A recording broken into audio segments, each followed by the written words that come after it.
Bonsoir à vous tous. D'abord, j'aimerais m'adresser aux belles âmes qui ont pris l'initiative de s'abonner à ma chaîne, liker mes vidéos, ainsi que les partager. Et je vous remercie aussi pour vos commentaires qui m'ont fait vraiment chaud au cœur. Et ce soir, je reviens vers vous pour vous faire les tirages des énergies de la deuxième quinzaine du mois de mars. Et je vais choisir ce soir les signes de terre: Vierge, Taureau et le Capricorne. Pour les âmes qui viennent découvrir ma chaîne, soyez les bienvenus. Et pour les autres, je vous souhaite un bon visionnage. Et pour ce tirage, je vais utiliser le magnifique tarot de l'Olympe. C'est un tarot magnifique qui raconte la mythologie grecque quand les dieux marchaient parmi les hommes, les lumières et ombres de l'épopée grecque. C'est un tarot qui m'inspire beaucoup, avec des illustrations juste fascinantes et merveilleuses. Et je trouve qu'ils ont vraiment chargé des énergies très fortes. Hein. Et à la fin, vous aurez un petit message de le petit oracle grimoire de magie de Eve Corrigan. C'est en forme de petites cartes, en forme de mantra, de messages ou de rituels. Hein. Ils sont juste aussi splendides. Alors, on y va pour le tirage des signes de terre pour la deuxième quinzaine du mois de mars. Ces énergies, ils seront, comment dirais-je,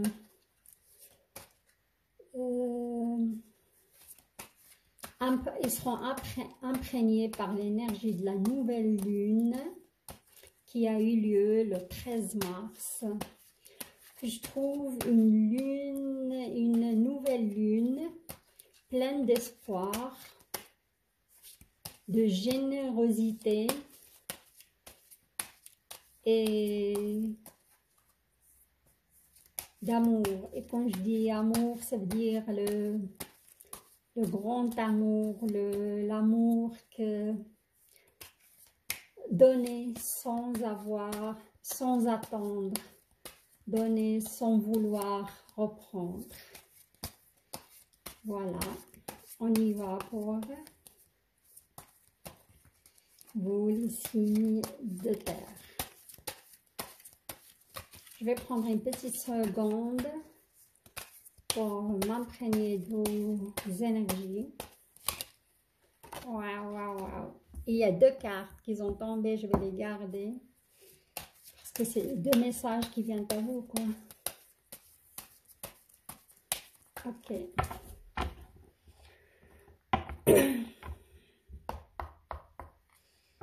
J'entends avoir des nouvelles des gens que vous ne pensez pas avoir leurs nouvelles. Hein. Et ces nouvelles vont vous donner de l'espoir. Je vois aussi une énergie de compassion qui va vous envahir sur cette deuxième quinzaine. Hein. Et la notion aussi de vouloir aider, de vouloir donner.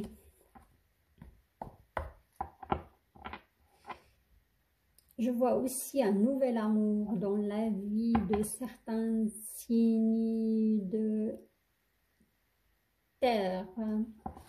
On me parle plutôt du taureau. Et pour l'énergie générale, je vais regarder. Ah oui, regardez-moi ça.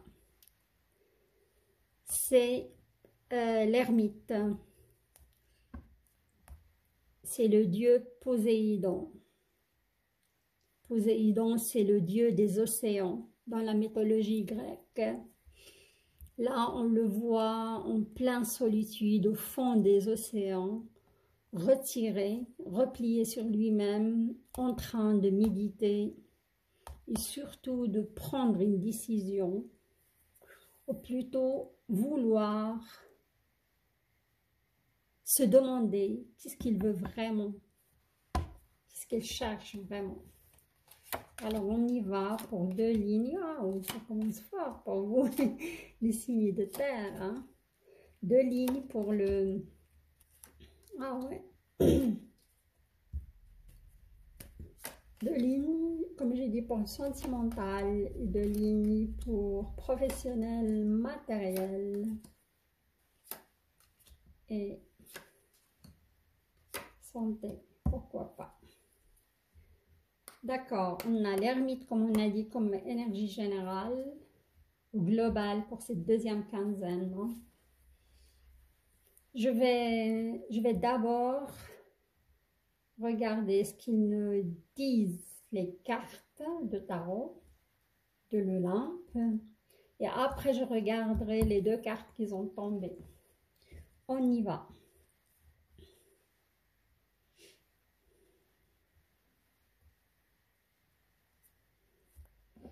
Alors, pour certains signes de terre, j'ai le magnifique soleil qui est représenté par Apollon. Apollon, c'est le dieu, comment dirais-je?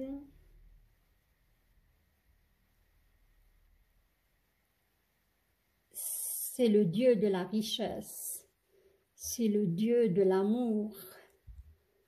C'est le dieu de l'inspiration et de la générosité aussi hein, chez les Grecs. Il tient le soleil entre ses mains.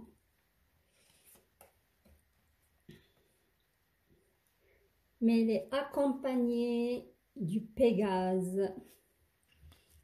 Le Pégase, c'est comment le cheval avec des ailes qui était utilisé par Thésée pour aller découvrir l'autre monde.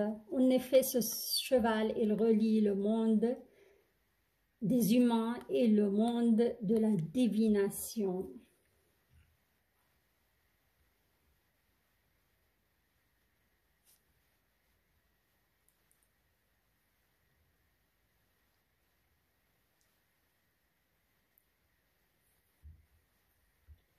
Ok.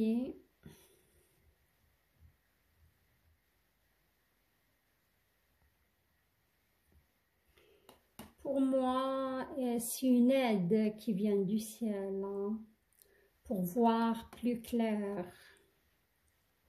On va aller voir plus loin parce que vous avez le soleil soit dans un passé très très proche, soit actuellement quoi, parce que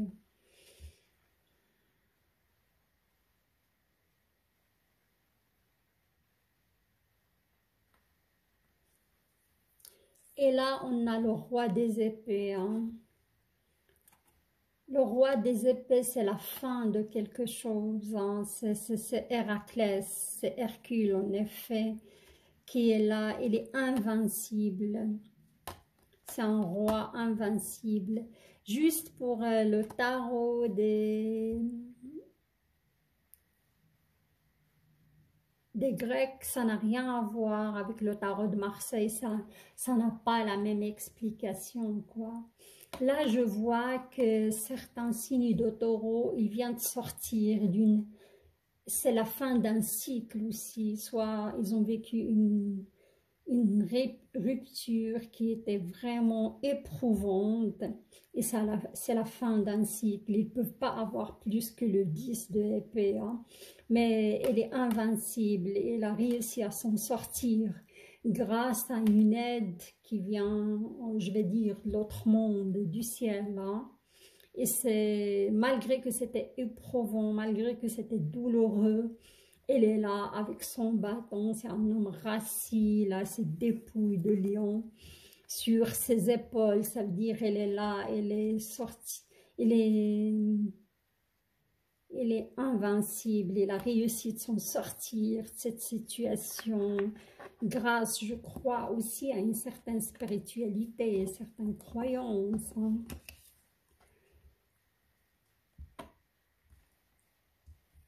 On va un petit peu aller plus loin. Comme j'ai dit, c'est la fin d'un cycle pour certains signes de terre. Et là, on voit comment le 7 de bâton, sur l'illustration, on voit 7 centaures. Et ces centaures, c'est l'enseignement, c'est la sagesse, c'est la... Ils ont appris quelque chose, quoi. Et comme j'ai dit avant, pour moi, certains signes de terre, ils ont passé par une certaine épreuve qui était douloureuse. Hein. Pour moi, la plupart, ils sont séparés de leur conjoint, mais dans cette union, il y a eu des enfants. Car c'était très, très douloureux. Ils ont dû quitter la maison, ils ont dû se séparer de leurs biens. Et c'était vraiment très, très éprouvant. Mais ils sont sortis, ils sont invincibles. Hein. Et ils ont gagné en sagesse, en enseignement de la vie en général. Ça, c'est le premier scénario. Hein. Le deuxième scénario... Wow, vous avez pas mal de bâtons quand même. Oui, tous des bâtons hein, au niveau sentimental. Quoi. Là, le deuxième scénario, on a le 5 de bâton.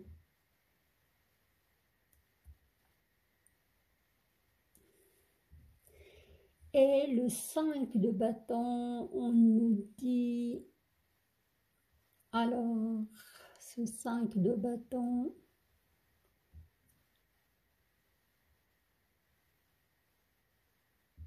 On voit une femme moitié serpent, moitié humaine. Regardez ça.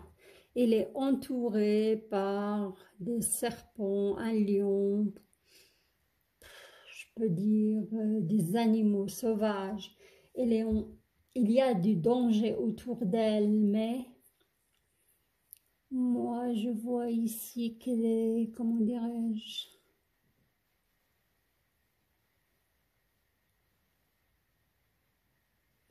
c'est du mystère, hein.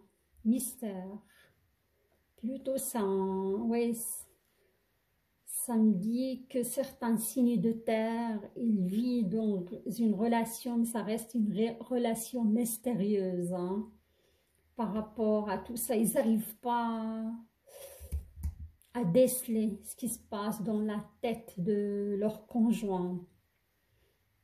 Ou leur conjoint le donne du fil à retordre. Ils n'arrivent pas vraiment, c'est mystérieux pour eux. Hein. Et ça ils se sentent dans une situation instable, ça ne les rassure pas, voilà. C'est pas rassurant pour les signes de terre d'être dans une relation mystérieuse. Hein.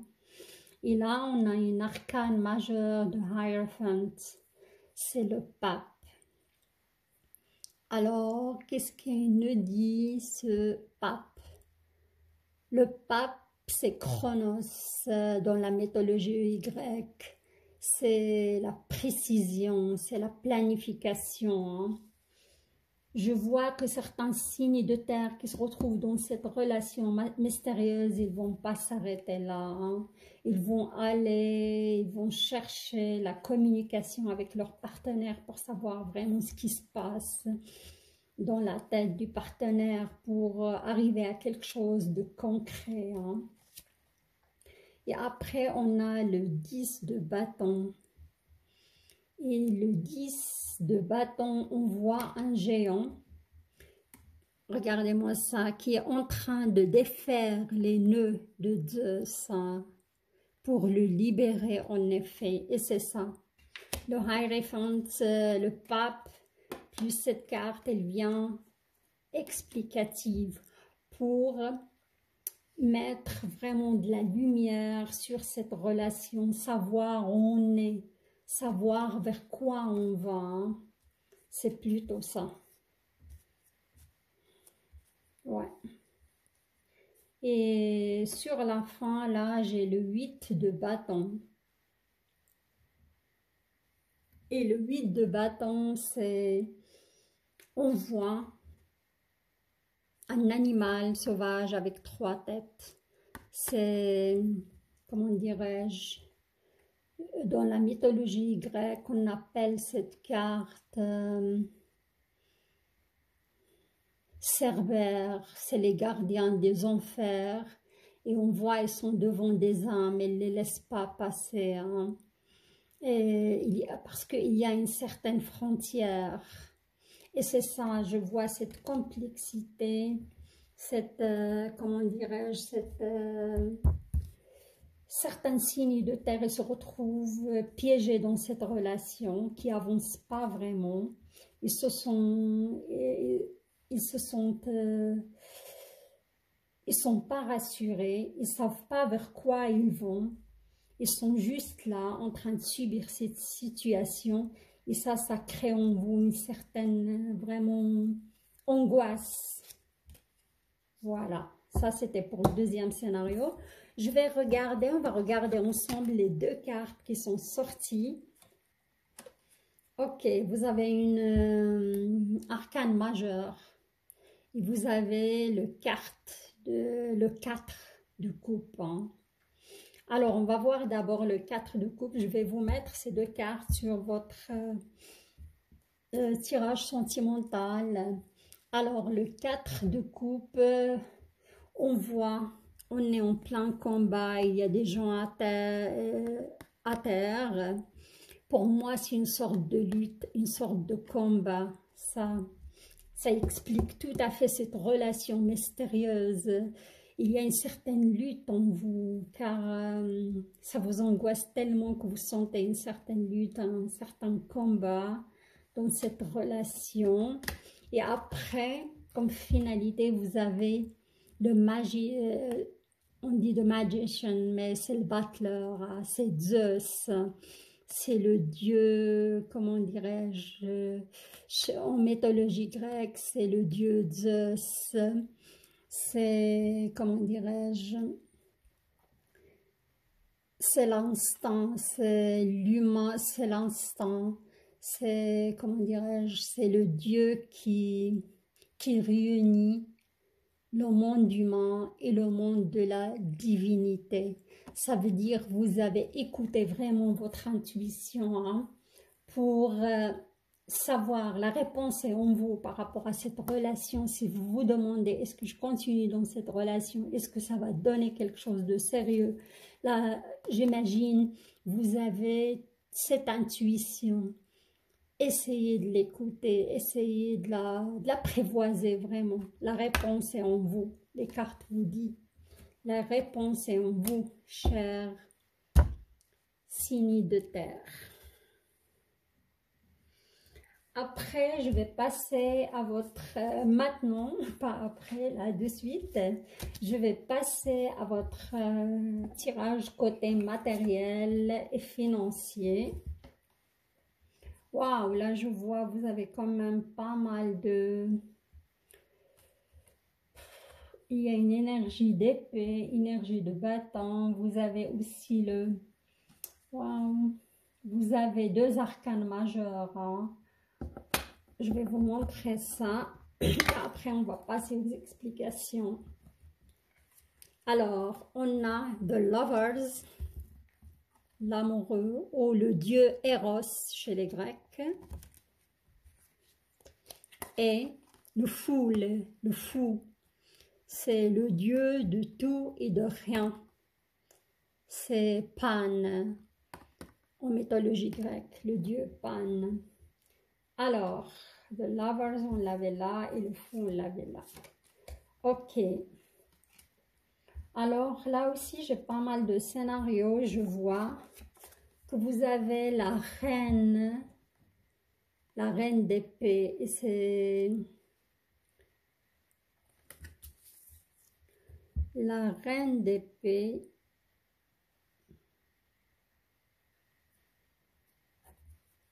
Et c'est la reine, comment dirais-je, Arachné chez les Grecs. Et c'est une sorte de mélancolie, car on voit, je ne sais pas si vous voyez bien,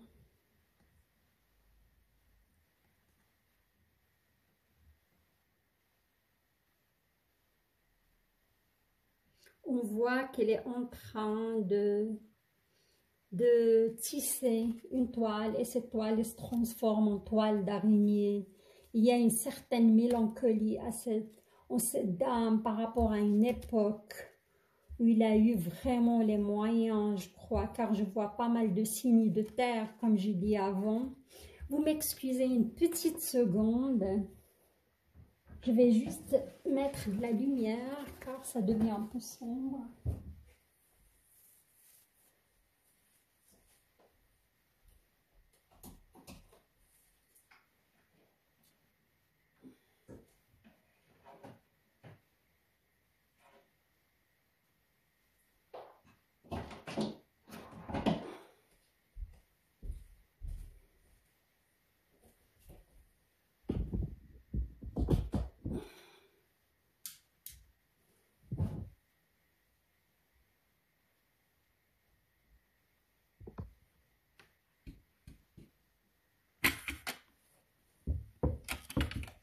Et voilà, je suis à vous. Désolée.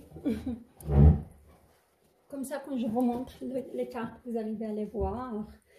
Et comme j'ai dit avant, il y a un scénario où je vois certains signes de terre qui ont perdu une situation professionnelle ou un travail qu'ils aimaient tellement. Parce que The Lover, c'est Eros, c'est le dieu Eros. C'est le dieu de l'amour infini ou de l'amour éternel, comment dirais-je, parce que on peut être amoureux de son travail, on peut être amoureux de ce qu'on a fait. Et ces cartes, elles montrent une certaine nostalgie par rapport à ce métier qu'on a pu exercer et on n'exerce plus. Voilà. Et là, après, j'ai le, comment dirais-je, j'ai juste un petit souci. Et là, j'ai le roi de bâton. Ok, alors, le roi de bâton, qu'est-ce qu'il nous raconte? C'est le roi Atlas. On l'appelle le roi Atlas dans la mythologie grecque.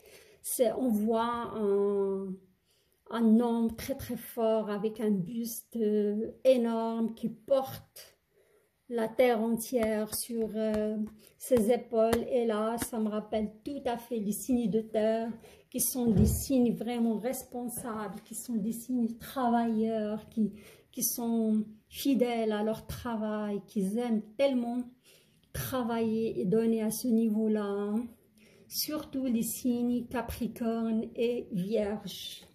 Je ne dis pas que le taureau n'est pas un travailleur, mais plus les Vierges et les Capricornes. Voilà. Alors, on voit cette responsabilité en vous. Comme je peux expliquer que certains signes de terre, ils portent sur leurs épaules une énorme responsabilité, peut-être une entreprise à gérer, peut-être un projet à finaliser. Hein. Et là, on a le valet d'épée.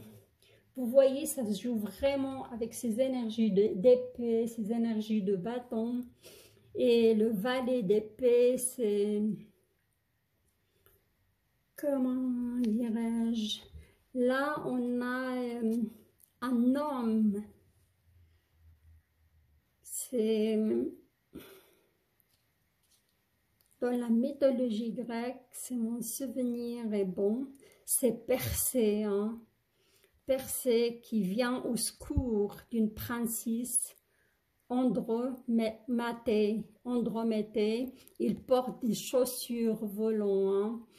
Il y a comme j'ai dit avant dans mon ressenti, il y a cette énergie de compassion, de générosité qui va envahir en cette deuxième quinzaine les signes de terre qui vont être dans le don de soi, dans la compassion, hein, dans la notion de vouloir aider.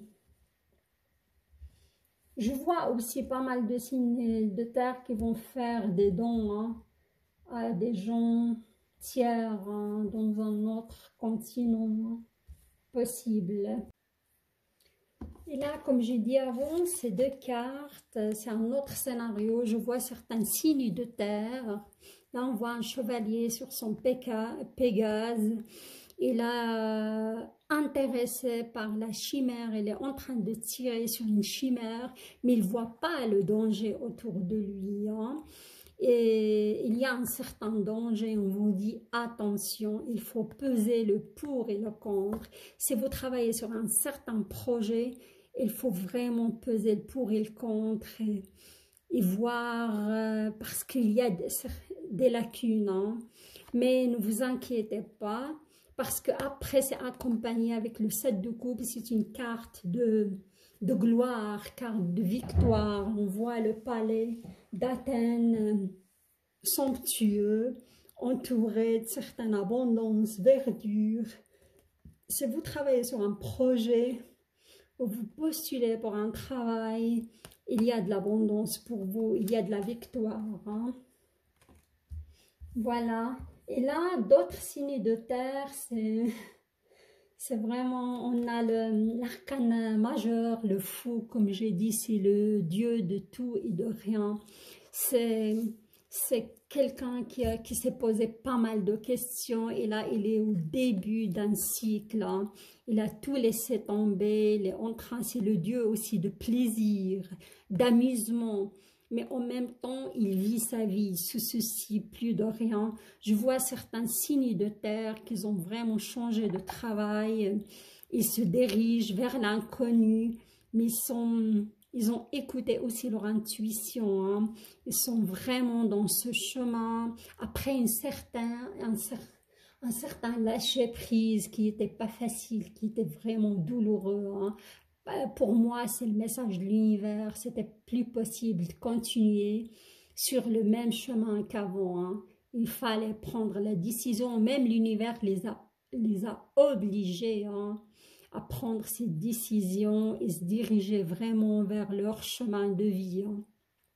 Et ça va être vraiment fructueux à mon avis, malgré, je dis, je ressens qu'il s'est... Cette décision, elle est faite avec il y avait de la lutte hein, pour lâcher ce qu'on avait, pour lâcher son travail ou sa famille, ou ça peut être autre chose, hein, pour lâcher vraiment ce qu'on aime, ce qu'on est habitué et conditionné à faire aussi. Mais là, vous allez vraiment vous retrouver, vous allez être vous-même. Hein. Et là, j'ai comment dirais-je, le chevalier de coupe. Et le chevalier de coupe, qu'est-ce qu'il nous dit, le chevalier de coupe? Alors,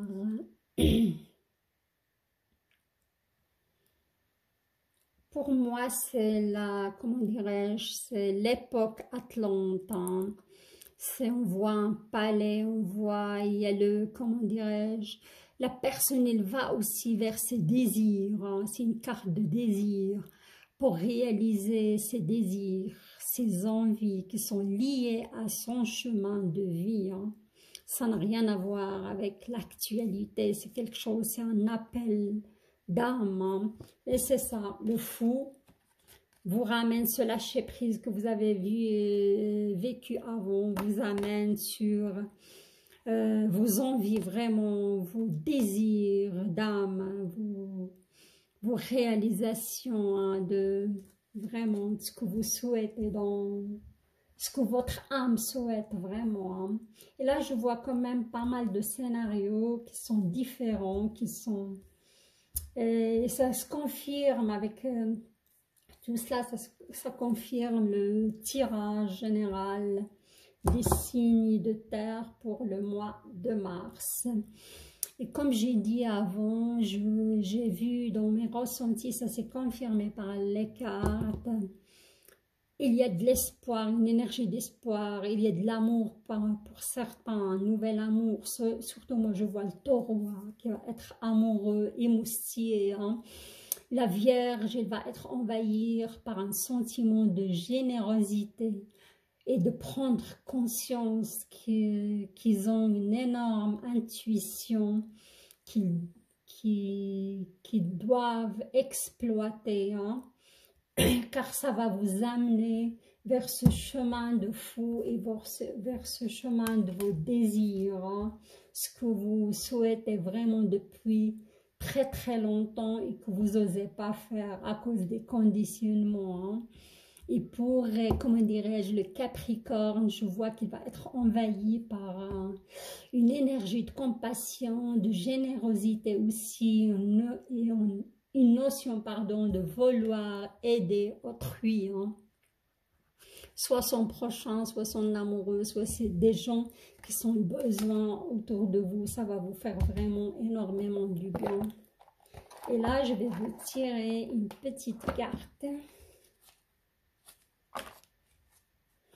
concernant la partie qui doit être soignée en vous, ou la partie que vous devez être conscient de soigner et chuchoter en vous, les amis signes de terre.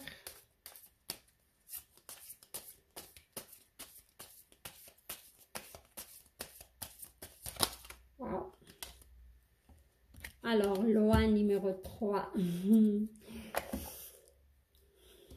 Il est sorti pour des signes, mais je ne me rappelle pas vraiment lesquels, mais je crois que c'était un signe de terre. Hein. C'est mon souvenir est bon. Loi numéro 3. Crois en toi. La magie permet d'augmenter les probabilités de réalisation. En t'impliquant aussi, tu augmentes tes chances de réussite. Ne doute jamais de ton pouvoir et agis dans le sens de ton souhait. Voilà, ça rejoint la carte du fou, ton désir, tes désirs et tes souhaits, de ton âme en effet, se libérer des conditionnements et arriver à réaliser ses désirs. Même pour moi, la culture, la civilisation atlante, c'est lié à une vie antérieure.